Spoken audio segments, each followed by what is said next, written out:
All right, let's do this.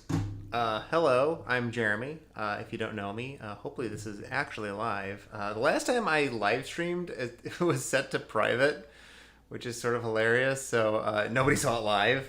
Um, I think all of 7 people saw the, maybe watched the recording after the fact, but you know, still new with streaming. So before I was talking about my devlog for Farmhand Match. Sorry, there's a number of Farmhand games that me and Luke are working on. This is separate from that. This is me um, creating something terrible for the world because some people just want to watch the world burn. Not quite. I just basically want to see if I can create a game, basically vibe code a game, and make it nominally fun or entertaining and get it out in the world and hey, maybe even monetize and make tens of dollars somehow. I don't know. I really just want to see if I can. I just want to sort of tease out an idea. Let me explain what that means. So yesterday, for whatever reason, I got this idea for making a game called Merge Conflict. I didn't actually have any idea for what the game would be. It just like I have this name called Merge Conflict, and I want to make a game out of it. So what I did is I popped that into Gemini up here. By the way, I really love Google's AI suite. Like, I don't feel a need for a GPT subscription. I don't use ChatGPT. Haven't in like a year. I use the GPT OSS models because I love local open source models, but like I don't use ChatGPT open AI services at all. I don't trust them with my data. I don't want to give them anything. Anthropic is good. In fact, they've probably got the best coding model out there. But Gemini, open question whether Gemini is first or second place. But the point is, it's good enough to get real work done, and that's all I care about. And all of my data. Google already has all of my data, so I'm not really worried about giving them more because they know every imaginable thing about me, and as well they do with you and everybody in the world. So like, it is what it is. I'm just trying to avoid, if I have to give my data to big tech companies, I want to give it to as few companies as possible. So I don't want to give it to Anthropic. I just don't want to give my data away to any more tech companies than I have to. So I'm just sort of just going with the lowest common denominator, which is Google. And also, they have a really, really good agentic coding tool, which I'm going to be using for this. It may not be the most elegant or even necessarily the best tool, but it is definitely the most cost effective. And if you're cheap like me, that means quite a bit. So we're going to use Google Jules to make this terrible game. So just to show you where I'm at. So I said, give me a casual game idea. I didn't like any of these. So I was thinking something more like around traffic, because like you're merging into a lane inspired by Chicago's traffic patterns, where like people would rather just see you die than like get to work on time on the Dan Ryan. I don't know why it's like that. It seems terrible, but traffic is pretty bad in Chicago. So I guess as a Chicagoan, this sort of inspires that. And then I iterated. It gave me some ideas for some games, and I decided to go with the zipper merge idea, which kind of makes sense, because it's a merge conflict, zipper merge, cool. And then it gave me, I asked it for a prompt to basically pass into Google Jules, and it did that. Great. And then I popped that into Jules into one of these tasks. Merge conflict. I forget which one. Okay, so I think it was probably this one, the initial task that I gave it. So if you're not familiar with it, the basic idea with Google Jules is that it's sort of like Claude Code, but it lives in a browser, or lives in a VM, and this is amazing. And I think that like everyone's very excited about Claude Code, and they should, because it is really, really great. But the problem with Claude Code is that it runs on your device. So if it goes rogue, or if you have some sort of freak thing with how the LLM probabilistically computes a token, it may delete your entire root directory. It has happened, and I don't want to run that risk. Gemini seems to, or Google seems to be ahead of things in that regard, in the sense that, like, the Gemini CLI has a sandbox mode, which is weirdly difficult to set up, but it runs everything in a Docker container, which is how it should work. Like, never let an agent just run wild on your machine, especially in YOLO mode, unless it is fully sandboxed, and it's still not perfect, but like you have to go, jump through a lot of hoops to safely use agentic AI on your local machine, or you use something like Google Jules. It's worth mentioning that Claude and I think probably GPT, OpenAI's Codex and probably also GitHub's Copilot have these similar things where basically every agentic task is put into a VM.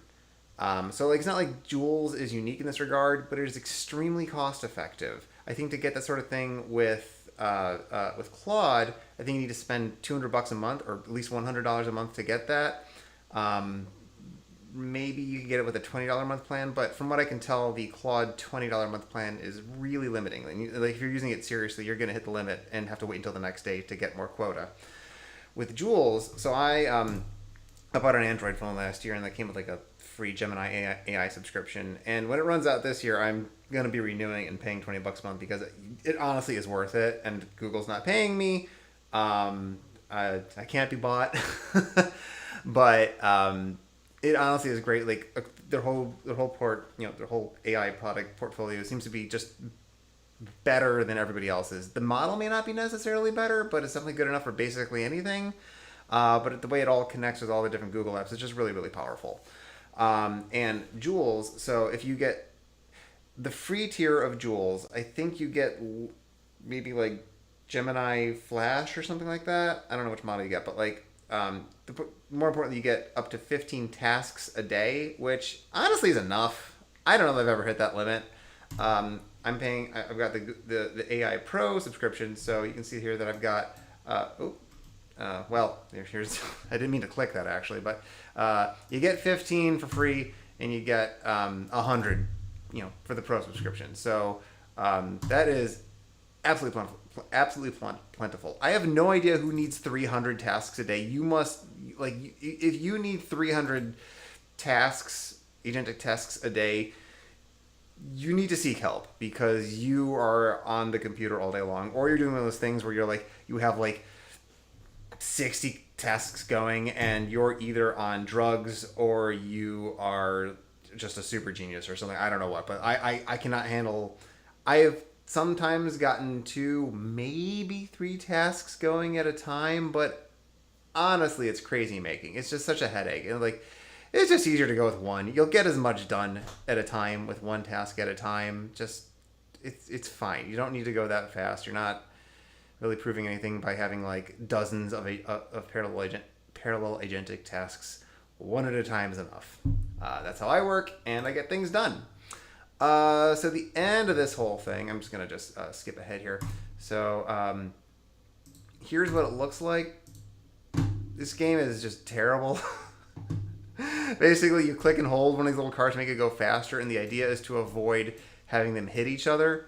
And this is pretty close to the initial one-shot first version that Jules put together. I've iterated on it a bit, and we're going to be iterating on it a bit some more. It's really hard. I can't get above 3 cars going without hitting each other. And yeah, they just hit. I got a score of 1. This game is damn near impossible. I was listening to The Verge's documentary about Flappy Bird, and I think that may have inspired some of this. The idea being, make a brutally frustrating game that basically can't be won, and put it out in the world and see what happens. I don't know that this will become the next Flappy Bird. In fact, I'm pretty confident that it won't, but I kind of just like this idea of making just a maddeningly difficult game. And I want to do it with as little manual effort on my part as I possibly can, because I am very lazy and I don't have a lot of time. So I need to somehow take my laziness and my lack of time and my disproportionately large amount of ambition and put those all together and try and make something. This is the current version of that. one thing I really like is this flow that I've found, and I can't be the first person to have done this, but basically, so my Jules account or setup, whatever, is connected to my GitHub account, and I then set up my Vercel account to have a project connected to the GitHub repo. So the leg bone is connected to the hip bone. Point is that like the workflow is that I tell Jules what to do, it does it, and then it automatically makes a PR in GitHub. And Vercel is listening to my GitHub repo, so whenever there's a commit or a PR or whatever, Vercel will then deploy that commit that I can then quickly play with, and this can happen in a matter of minutes. And we're gonna go over that. I want to do two things today. So the first of which is make the code less terrible, because I actually haven't looked at the code, because I'm kind of, like I mentioned before, I'm sort of taking like a vibe coding approach to this whole thing, meaning that like I kind of don't care about the code. Like I'm not in this to make great software. I'm in this to explore an idea and see if it holds any water with as quickly as possible with as little effort on my part as possible. So I kind of forgot where I was going with that, but yeah, I just want to get this rapid feedback loop and see if it works. So yeah, like the code itself is just one big HTML file, and and that's great for prototyping. But I actually might want to do something with this. So first, I want to break this out into like something that more resembles a practical and maintainable project rather than just like one giant file. So that if I ever do want to work on it or read or try to maintain the code manually, it's not impossible. Maybe I'll switch to TypeScript. Probably not. I think for this, typed JavaScript is probably going to be sufficient, meaning not using the TypeScript compiler necessarily, but instead using JSDoc along with the TypeScript type checker to verify that there are no type errors. That seems like the right fit for this project because I'm not trying to make polished, scalable software. I'm trying to just like mush together this idea and get it out. So that's the first thing I want to do. I want to break it out and set up with NPM and everything like that. And then I want to, so you might notice that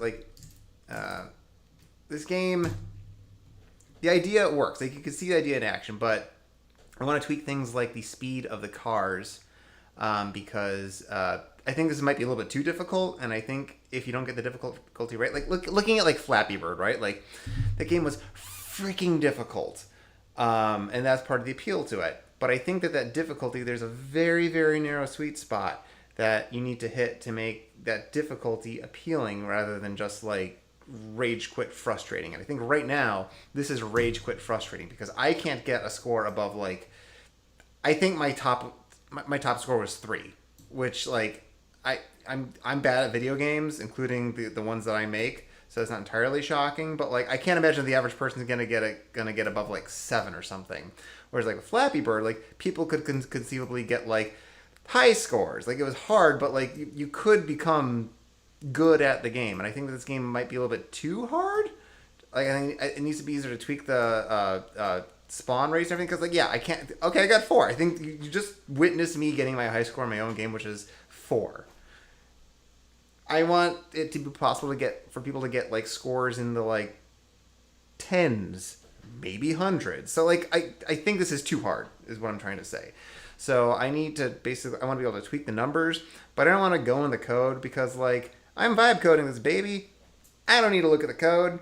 I just want like knobs and things to like twiddle with and be like just a little more, a little bit less, and then say like okay, play with those numbers so that I can then commit those to code. So I'm not just like iterating back and forth. So 2 tasks: make the code, break the code out, have a build process and everything, make it a package, and then separately add a little debug UI to make it a bit more maintainable. And I haven't done this before. We're going to do it live. All right. So first off, we're going to start a new Jules task. So this is, we're going to use, what am I doing here? This is going to be merge conflict. Very good. All right. So I'm just going to type as I speak. Right now, this project is one big HTML file. I want to break it out into a more sustainable and scalable NPM JavaScript project. Set up a package.json with all the dependencies that are used. See the HTML file for the external assets. Those should be installed as dependencies. I also want to use Vite as the build tool that produces a production ready build, I guess.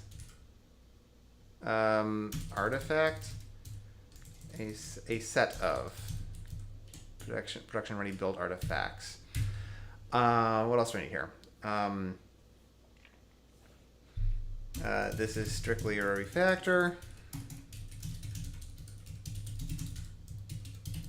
to break out the files into more logically discrete chunks. Use good judgment for how to break up the files.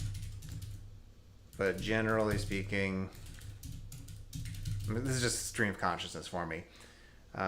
Each file should expose a single logical component. Like, I don't want to say logical because it's not like, oh, I think this is using web components. I don't actually know. Like I said, I didn't really look at the code. Kind of don't care. I think I did say use web components. Each file should expose a single logical component that focuses on one thing. Basically, this code base should resemble a proper software project. But don't overcomplicate it. Let's see what happens.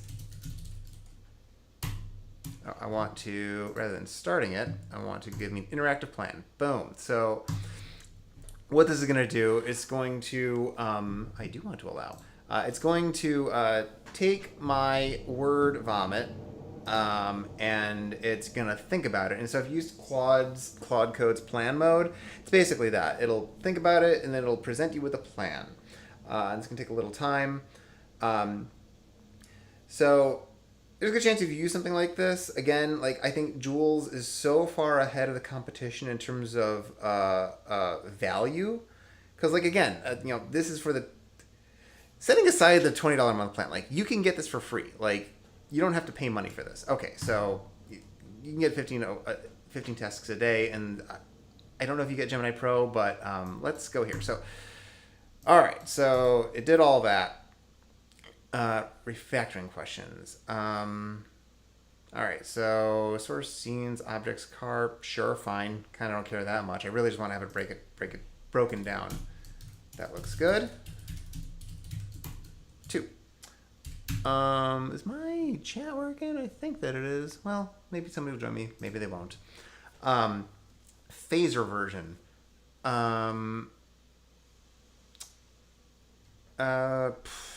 Stick with, I don't want it. I want to keep the scope reined in. Skip with 3.60.0 for now. Vite configuration. Stick to standard Vite best practices. Linting and formatting. I do want ESLint and prettier. Yes, install ESLint and prettier. Use standard configurations for both and ensure the code conforms to them. Also set up Husky pre-commit hooks to ensure code always conforms before committing. In addition, because I've run this before, add an agents.md file that instructs future LLM tasks, agents, to use prettier ESLint to validate code before submitting. I can add CI in a later task. Okay. Again, it's all just a stream of consciousness. Do you need me to run the build command and verify the output in the dist directory? Build command and yes. Also note that this project is configured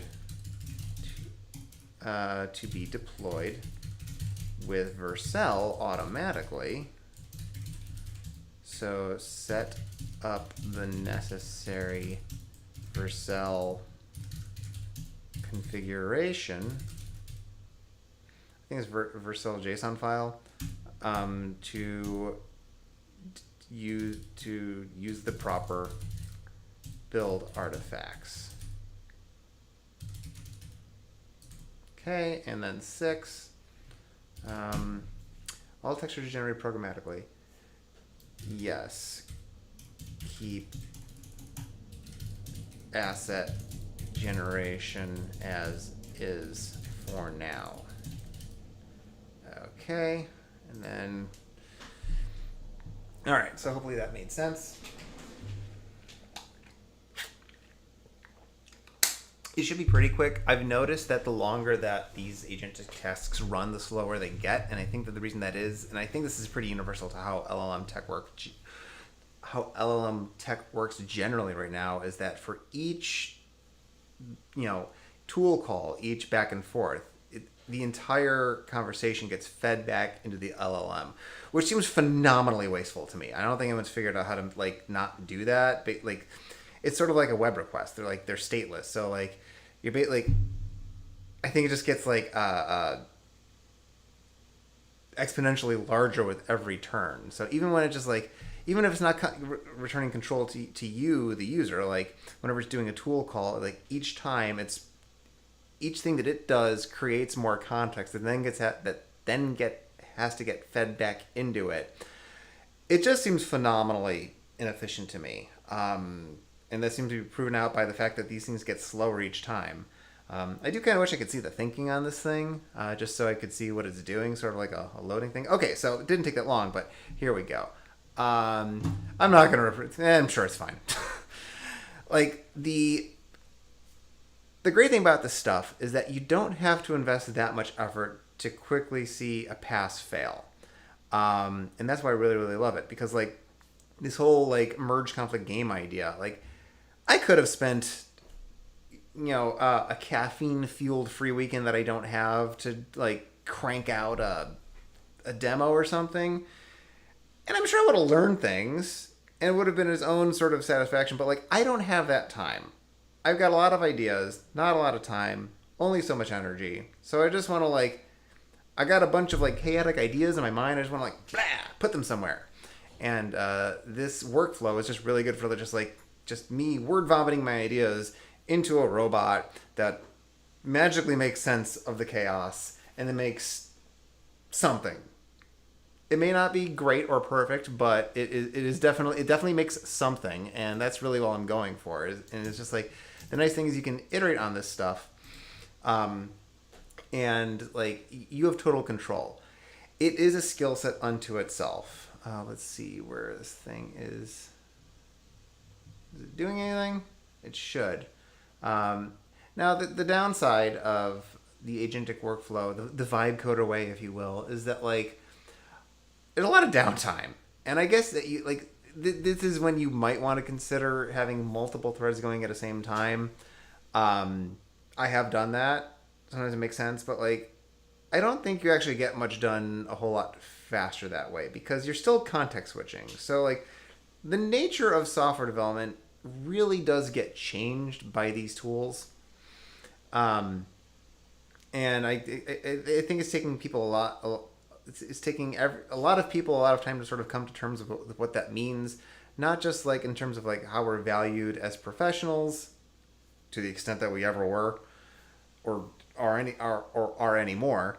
But like just the nature of the work. Like unfortunately, I don't really enter any sort of like a flow state anymore with my work because I'm mostly handing it off to a robot.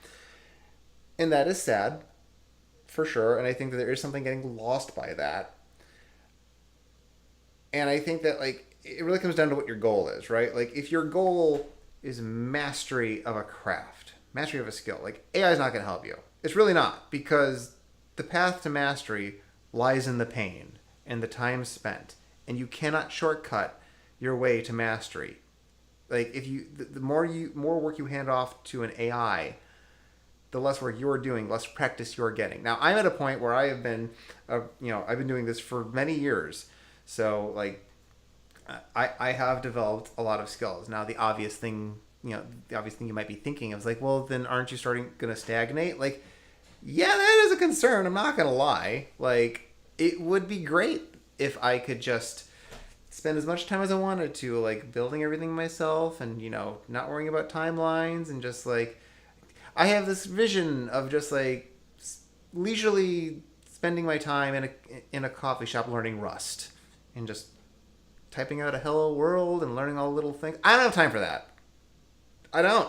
I got bills, I've got a lot of cats that I need to feed and take care of. I have a partner who I want to spend time with. I don't have time for this like romantic thing where I just like luxuriate in wherever I want and spend tons of time just sort of exploring my curiosities. I got to get shit done. I do. Like also I don't currently have a job. This could conceivably become a revenue source if I throw it into the app stores, slap ads on it, or whatever the case may be. So, like, if your goal is mastery, AI is not going to help you. It might help you learn things, but like AI agents are not going to help you achieve mastery. That is, you got to do that the hard way. There is no easy way to achieve mastery. I am not trying to achieve mastery with this. This is completely stupid. This is a game that is going to probably give somebody an embolism someday, if not myself. But point is that like I just want to get this done. The goal isn't really to learn with this project, other than maybe getting better at the nuance of this workflow and these tools. The goal is to ship. And I think it's really important to understand and respect that distinction. I think that the people who want to ship need to appreciate and respect those who desire mastery, and those who desire mastery should appreciate and respect those who want to ship. And they're not necessarily separate people, but again, it's like a spectrum. Like there's shipping fast, and then there's mastery. And at any given point, you're going to be somewhere in the middle of those two extremes. At this point in my life, I am more concerned with shipping out of necessity because I need to make money so that I can pay my bills, because I am not currently making money, but the bills are still coming. So, and that's the case with any full-time job too, right? Like, like, companies don't pay you to achieve mastery. Your job is not paying you to fulfill, to pursue your dreams. That's not how jobs work. Jobs are about exchanging value for money. It's completely transactional at the end of the day. Yes, there's human relationships, and some companies are more noble than others. Like like nonprofits, for instance, that's fundamentally more noble than any given for-profit. But like by and large, vast majority of all jobs out there in the world, blue collar, white collar, whatever, it's all about providing value and getting paid for it. That's how the world works. This thing's taking forever. I have no idea what this thing is doing. It usually doesn't take this long. Usually there should be something that it's doing. It says it's working. I'm going to refresh. I don't know what the deal here is. Usually it goes faster than this, but I can see this. So I don't know. I guess I have to... This is also creates a bit of a challenge for me as a person streaming. It's like, I don't know, I'm waiting for something for a while, so I'll just riff. I've been using this flow for a while. The nice thing about this is that I can actually just build games from my phone, and I have been doing this. I have been working on this a little bit from my phone, and I really enjoy doing that because like I don't always want to be at a computer. Like I remember when I was in like high school or something. This is gonna date me, but like back in the day, like PDAs, personal digital assistants, were like the mobile computer. This is a dead concept now. Imagine if you're not familiar with a PDA, imagine a smartphone that is slow and bad and isn't a phone. Like it's like there's like Palm OS and there's Windows Mobile, and they were operating systems that ran apps, which were awesome at the time. Like I love this stuff because that was truly the state of the art. I was truly like a weird little gadget nerd kid. I love this stuff. And I remember like I think it was like a Windows Mobile PDA. It's like an HP iPac or something like that. I absolutely love that thing. And I remember I somehow got a Java compiler installed, and I didn't know what that actually meant. I'd never written a line of Java. I don't think I even know how to write any code really. I think I was like writing some basic on my my TI-83, but that was the extent of my coding at that time. So I didn't know anything really. But like through a lot of like brute force of Googling a lot and trying to figure things out, I got a Java compiler installed on my PDA, and then I had to figure out what a compiler was. My hope was that like I could like use the little stylus, because that's how you work with these things, and just like type in the code, like boop, boop, boop, like, and then like that's how I would build games. I had this dream of just anywhere I could just whip out my PDA and just start coding up a game, and I'd be making games all the time. It'd be great, and that is so far from reality, from what it ever was. Although we are at this point now where it is plausible. It is not completely impractical and unrealistic to actually make a game from your phone, because now what you can do with this workflow, if this thing ever gets itself unstuck, you can actually just like this is a web app. Like you can go to this on your phone. I don't think there's a mobile app for Jules yet, but like you can get to Jules from your phone. You can get to GitHub from your phone. You can get to Vercel from your phone. Like so, you've got like the what is this? Essentially the editor, which is this little text box. You've got where the code lives, which is GitHub, and you've got like the preview, which is Vercel. And you can actually just like when you're watching Netflix or whatever, you can just like type in a prompt with Jules. Give it apparently a very long time to do something. It's usually faster than this. I think it's a larger scope change. And then it puts in a GitHub, and then Vercel, produces a preview. And this is typically pretty quick. Apparently not for the stream, but point is that like you can actually do this now. Like and you can work with the Jules from the GitHub GitHub PR UI, and I might get a chance to show you that. But like the point is that like you can actually build stuff now just on your phone. Now I don't think you could build software of consequence. Again, this is stupid. this is a completely stupid thing. But like you can build something like this from your phone, like especially if you don't really care about the code. Like you can't write good code from your phone. Let's be real. Like that's not what's happening here. No, now I just want to keep playing it. But like, man, I gotta tweak these numbers so I don't keep crashing so quickly. It's a very hard game. But yeah, like you can vibe code from your phone, I guess is perhaps the point here. And there's value in that. I think that's the vibe coding is not completely stupid. Let's say. I think it has a place. It is great for prototyping. I have had great success. When you don't care about the code, vibe coding is great. And for some things, you don't need to care about the code. I don't care about the code for this project. I'm just trying to make a thing. If you are building professional grade software, which is not this, vibe coding is probably not great unless you are just trying to prove out an idea and share it with your colleagues or something like that. Where is Jules? Why is it taking forever? I don't. If this thing gets stuck, we may have to like revisit this because this is quite bad. I'm not sure how long I've been streaming for. Been here for 36 minutes, and Jules is just sort of sitting, and that is depressing. Let me see if I can. I think I can do Jules from the command line. Okay, well. There's also a command line interface. Yeah, still going. Last active 45 seconds ago. Why does it say last active 45 seconds ago? I don't know what that means.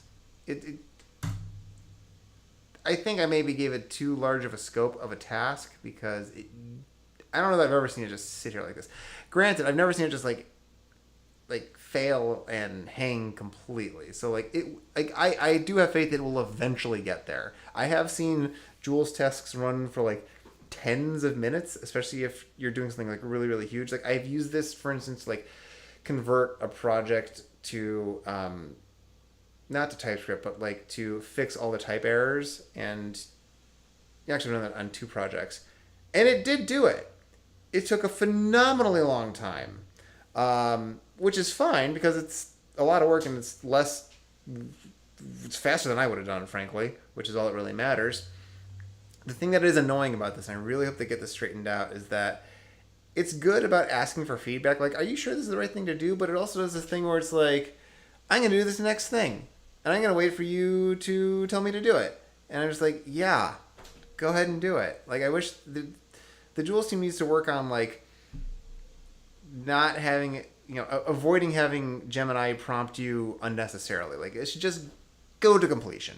Like, I wanted to I trust you, just run to completion and don't check in as much. Like, I wanted to check in at the very top, but I don't want it to check in, like, randomly. Because this is sort of the problem that I have with Claude Code, is that, like, it, like, when it's running a tool, it needs me to, say yes. Which, yeah, I know that there's the YOLO mode. I am not doing that because I don't want,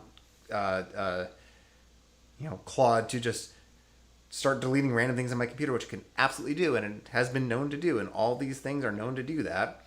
I suppose that the Gemini CLI is a little bit better in that regard because it does have that sandboxing support built in.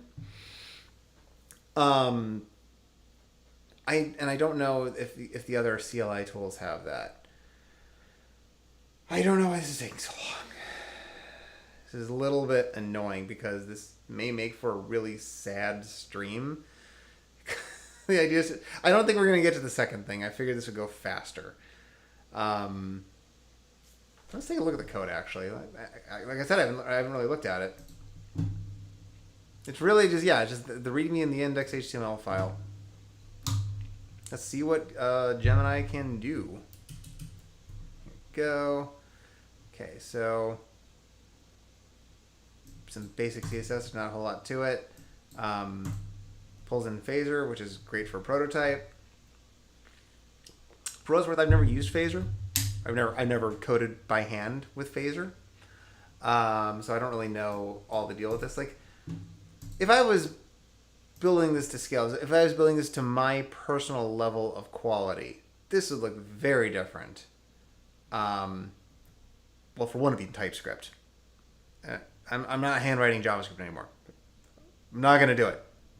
Complete waste of time. TypeScript is where it's at. JavaScript is basically dead to me. I actually think it makes sense for this project so far. I might convert it to TypeScript because, like, I don't care about what the code looks like. But for things where I care about the code, I have to work with the code myself. I refuse to work on a JavaScript project. I'm not going to do it. TypeScript is so far ahead in terms of the developer experience, like, that you really can't even compare the two. Like, I would turn this into an enum. You know, these seem like enums to me. I don't. Maybe this would be enum. I don't know. Maybe it's not. I think it's probably fine as it is. I like a lot of abstractions. I like a lot of guardrails. I like it to be. I want my editor to yell at me, to scream at me, to not let me commit if there's an error. Oh, my cat might want to get out of the room. I'm currently locked in here with 2 cats. Let's see where we're at. Still doing nothing, or it's doing something. Some TPU rack in a Google data center is just burning up right now. I probably killed like 5 forests just waiting for this thing. What else we got? All right, so create background. Yeah, that's a very simple background. Okay, cool. Makes a background. I would probably turn this into a constant because that's something I'd want to tweak. It might even need to be variable based on the environment. But again, prototype, so this is totally fine. This is pure prototype code. So I'm not mad about this. Jules did exactly what I asked it to do, which is make a prototype. Road texture. This is interesting. The thing I was curious about is like how it makes the shape. Like I don't know how I would approach making the shape. I didn't tell it to do that. I just sort of did it. So I like this seems like a bit of complex math that I'd bang my head against the wall, but Jules just did it for me. Now Jules is doing nothing. Okay, so here's how it creates the cars. So that's these little things. That's smart. And, you know, honestly, I love this. This is fine. This looks good enough for what this game needs to be. I don't care about making this thing beautiful. I care about having, like, a visual language, which I think it kind of has. It's kind of got, like, it's not too far a leap to make this a bit more futuristic. I actually explored giving the cars some like trails, like neon trails, and I think that this thing could benefit from like a cyberpunky neon color vibe. I spun up a PR where it did this. In fact, let me see if I can find this because apparently I have time to kill now. Where is my GitHub? There it is. So if I go to the pull request, I actually closed this one because I just gave up on it. The idea was to have neon trails, like a line behind the car. And what it did is, I'll show you. There's a weird circle. It gets a little bit larger. Like I wanted the trails to get larger as it got faster, but it just, I don't know, this looks kind of stupid. I don't like it. And then they go away apparently. So like, this thing is not perfect, for sure. I'm going to have to rework that. I just sort of gave up. I'm like, you know what? There's other things I want to do first. And it died. This game is damn near impossible. Jules is taking forever. There's no like way to see how long. Like I need some sort of visual feedback. It usually does do this. It doesn't usually take this long, but I think it's just doing a lot of processing or something. I wish I could have some more insight. So any Jules people who are watching this, you know, please give me some more visual, some more live feedback so I know what the heck is going on. Oh, that was my cat Linus. Oh, Linus wants to eat. I may have to end this early so I can feed my cats. It is approaching their feeding time, and I figured this wouldn't take so long. But what I can do, just yes, Linus. Sorry about the meowing. I think I'm gonna have to end this in a minute. But how this thing went, for instance, where did that go? Oh yeah, so this was also a Jules task. So what I did, I'll just kind of jump to the end here. This is the soundtrack of my life. Where did my Gemini go? So I had to do this. So here, the screenshots of a casual mobile game I'm making. The idea is to keep the cars from touching each other and creating a merge conflict. Give me a more visually stylized version of the game. I like the futuristic vibe and bright colors. Make it pop. That's what I gave it. And it did that. I'm like, well, that's a lot to implement. Let's maybe tone it down a little bit. So then I got this version of it, which is much closer to what I actually want, and like this looks better. I like the neon blurs here. That's what I'm going for. But then I was going to use this background, but it has this little Gemini thing, and honestly, I was just too lazy to try and get rid of that. Because I asked for the background in a separate layer so I could use it. I'm like, I don't care anymore. So I said, just give me the version with the neon colors, with the original background, and then it did it. Like, Nano Banana is really, really good. So then I basically took this hot mess, popped it back into Jules. Nope, not this. Neon Car Trails. There we go. So what I did is that, I gave it this, told to improve the visuals. I'm like, we went back and forth a little bit. I think this is my error. I probably should have given a different clarification here because I didn't really know what I was doing because it was asking me some phaser specific stuff, which like I said, I'd never used phaser. I don't really know. So like, this one's on me more than likely. But then it did it. Sorry about the cat. Did some verifications, and it ran for. She usually says how long it ran for. Maybe not in this case. Oh, it took 7 minutes, which I think is a much less ambitious thing than this current task, which is why I just still going. And again, I'm confident it'll get there. But then I created this PR. Whoa, that's weird. Created this PR, which I closed because I wasn't happy with it. But we can see, so it gave me the link to the Jules task, which is, so I can get back into it. And with Vercel, it quickly made this preview, which I can just click into. And this is the thing, this is what I'm talking about with being able to do it on your phone. This is really cool. The fact that I gave up on this task is not, like, that doesn't mean it doesn't work. I just didn't care anymore. But I died again. So, unfortunately, my cat is going to lose his mind. I need to feed him. And I am not sure when this is going to get done. And my voice is sort of starting to hurt from trying to fill the dead space. So I think I'm going to end this here. But thank you for watching. Hopefully next time, hopefully I get some chat comments. I can interact with people a little bit more. I'm trying to get better at this whole streaming thing. Still new for me. I don't know if I'm necessarily a natural for it, but I'm trying to make what I'm doing a bit more known. But right now, I need to feed a cat. So I'm going to call it. Thank you for joining me, and hopefully I will see you on the next time of watching Jules do nothing. Bye.